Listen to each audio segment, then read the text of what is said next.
그는 후난에서 가장 큰 범죄 조직 두목이자 전국 심지어 중앙정부를 놀라게 한 인물입니다. 중학교학력밖에 안 되는 그는 폭력을 통해 1인당 월급이 60만 원씩 받던 시절에 120억 원을 벌었고 강력범죄 64건을 저지르며 17년간 허난성을 종횡무진했습니다. 뿐만 아니라 그와 이견대를 맺은 지도부만 89명에 달했고 위험한 상황에 처할 때마다 거대한 인맥으로 위기를 모면했습니다. 그의 이름은 성퉁진이고 1971년 후난성 화위안면에서 태어나 형제자매 명중 둘째로 부모님은 농민이고 자녀도 많고 당시 중국 전체가 어려운 시대여서 겨우 밥을 먹을 수 있는 정도였습니다. 어려운 여건 탓에 그는 늘 가족이 잘 살기를 간절히 바랐습니다. 그래서 13살 때 학교를 그만두고 사회생활을 시작했습니다. 하지만 부모 곁을 떠나 돌보는 사람도 없고 사회에 나가서 날라리들과 왕래하는 일이 잦았습니다. 그러다가 독하고 싸움도 잘하고 의리를 지키다 보니 이 바닥에서 조금씩 이름을 날리게 됐습니다.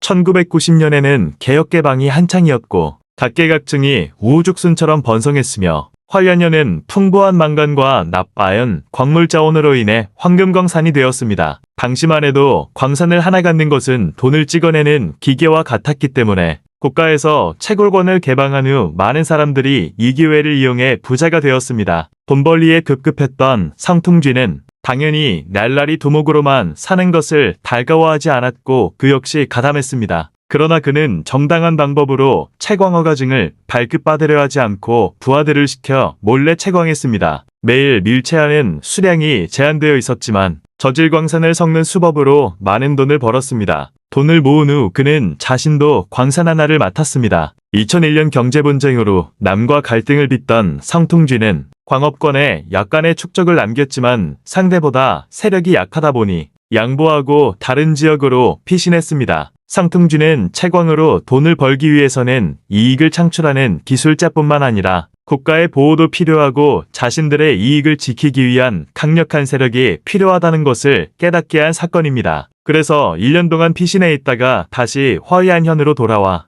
균천실업그룹이라는 회사를 등록하고 합법적인 수속으로 광업을 운영하기 시작했습니다. 가혹한 환경에서 발을 들여놓기 위해 돌아온 그는 가장 먼저 자신의 네트워크를 구축하기 시작했습니다. 때마침 조포기호 인물 우셰녀가 그의 눈에 들어왔습니다. 우셰녀는 같은 샹시 출신으로 일찍이 카지노에서 질서를 유지하고 부자가 되었고 그동안 카지노의 권 문제로 여러 차례 사람들과 충돌했으며 심지어 동생들이 길거리에서 총으로 경쟁자를 죽인 인물이라 이 지역에서는 모르는 사람이 없었습니다. 이때 우셰냐오는 청부살인으로 의심돼 구치소에 수감됐지만 그의 행적은 성퉁진의 주목을 받았습니다. 성퉁진은 그런 망명객과 협력해야만 진정으로 자신의 생존 거부를 지킬 수 있다는 것을 깨달았습니다. 그러던 중 두 세력이 완전히 합쳐진 사건이 있었습니다. 2003년 성퉁진이 계속 임금을 체불하지 않자 한 노동자가 임금을 훔쳐 도망한 일이 있는데 성퉁진은 엄청 분노했습니다. 이광부를 벌하기 위해 성퉁진은 부하를 시켜서 이 노동자를 죽였습니다. 그 부하가 곧바로 구치소로 끌려갔지만 공교롭게도 우셰냐오와 함께 수감됐습니다. 그래서 성퉁진은 재빨리 이 기회를 포착하여 우셰냐오를 찾아가 광부와 살린자가 모두 마약 중독자이며 마약 중독으로 인해 총을 빼앗을 때 상대방을 실수로 죽였다고 자백하도록 부탁했습니다. 그렇게 우셰냐오와 성퉁진의 운영으로 결국 살인자는 혼자서 모든 죄를 짊어지게 됩니다. 이후 성퉁진은 우셰냐오에게 보답하기 위해 사람을 찾아 그를 보석으로 풀려나게 했고 그도 출소 후 두 사람의 세력은 완전히 합쳐졌고 이 망명자들이 가세하면서 성퉁진은 폭력을 휘두르며 광분하기 시작했습니다. 2003년 균천실업은 토지촌에 광고를 건설하여 사업이 번창했지만 현재 수원을 오염시켜 토지촌이 기준을 초과하게 되었습니다. 지역 주민과 성퉁진이 여러 차례 보상을 협상했지만 성과가 없자 팀장은 마을 주민들을 이끌고 광차를 막았습니다. 그러자 성퉁진은 소식을 듣고 우셰냐오에게 폭력을 휘두르게 했고 결국 우시라는 남자는 갈비뼈가 3개 부러졌고 영구적으로 청각을 잃었습니다. 2008년 성퉁진이 누나가 현지에 주택을 한 채 사서 인테리어 중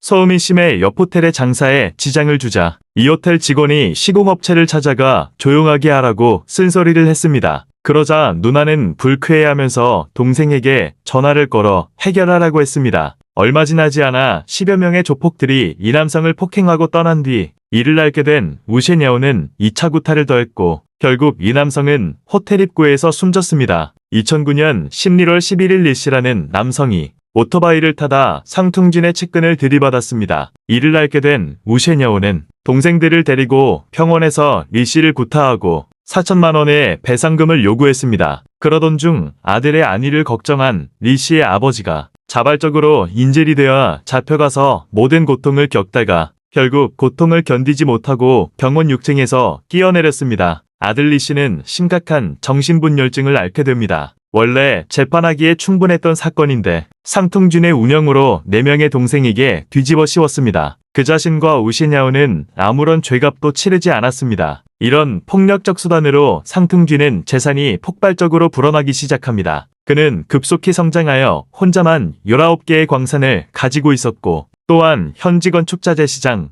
부동산 개발, 시멘트 공장 등 건축과 관련이 있다고 할 수 있는 모든 산업을 독점하고 있었고 이거대한 산업사설은 고도로 집중된 산업제국을 형성했습니다. 그중 상퉁진은 그룹 총수이고 동생 상퉁권은 법인, 여동생 상진호이는 회사 재무관리로 경제를 책임졌고 전문 폭력팀을 만들어 더러운 일을 도맡아 하게 했습니다. 또한 다양한 관계 업무를 조정하는 전문적인 집사가 있습니다. 그가 급부상할 수 있었던 배경에는 폭력적 통치 외에 부패가 있었기에 가능했습니다. 2002년부터 상퉁진의 유착이 시작돼 검거 직전까지 국토 세무정법 등을 망라하는 등 포섭을 노린 영도들만 89명에 이릅니다. 돈으로 매수 안 되는 사람들은 자녀들을 양아빠라는 명분으로 친척관계를 만들었습니다. 후난 성서부의 소수민족 문화에서 친척관계를 인식하는 것은 사회적 의미가 크다는 것을 알아야 합니다. 이런 감정 적유되는 보통 상대방을 거절하기 어렵게 만듭니다. 게다가 상퉁진은 현지에서 영향력이 컸고 많은 관리들이 상퉁진의 실력과 배경을 파악한 뒤 저항하기는커녕 스스로 협조를 구했습니다. 정부와 상업동맹은 그의 부를 축적하는 데 크게 도와줬습니다. 2011년 12월 25일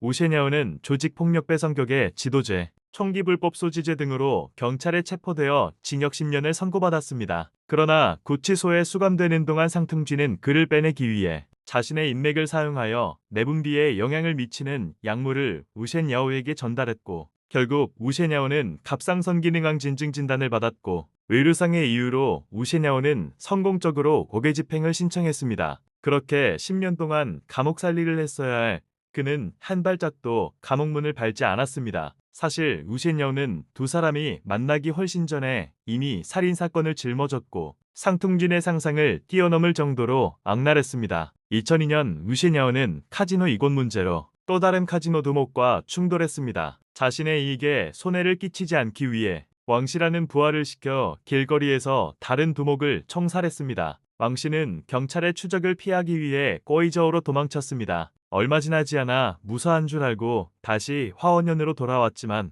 우셰냐오는 이놈이 돌아오면 분명 체포되어 자신이 위험할 거라고 판단했습니다. 그래서 그는 다른 부하에게 왕씨를 살해하게 하고 어느 언덕에 토막 매장해버렸습니다. 특히 그의 시체는 나중에 17년 만에 조직폭력배 지명을 통해 샹시와 위안현바리포에서 경찰에 의해 발견되었습니다. 그러나 두 사람은 샹시에서 수년간 날뛰었고 배후에 그를 원망하는 원수들도 적지 않았습니다. 2018년이 되자 그가 애써 운영하던 제국은 완전히 멸망했습니다. 당시 중앙정부에서 조직폭력배와 악질 제거를 위한 특별투쟁을 벌이던 제16감독대는 후난성에 진입하자마자 상퉁진에 대한 많은 제보를 받았습니다. 이에 공안부는 이를 중시하여 즉시 전담반을 구성하고 곧 상퉁진 등을 일망타진했습니다. 조사에 따르면 17년 동안 상퉁진 일당에게 살해당한 사람만 5명이고 4명은 중상을 입었으며 경상도 무수히 많습니다. 2020년 9월 9일 상퉁진을 비롯한 23명의 핵심 멤버들이 법정에 서게 되었습니다. 결국 상퉁진, 우셰냐오 등 3명은 직접 사형을 선고받았고 나머지 20명도 각각 다른 형을 선고받았습니다. 81위로 상퉁진은 사형당했고 이로써 샹시에서 17년간 날뛰던 상퉁진은 막을 내렸습니다.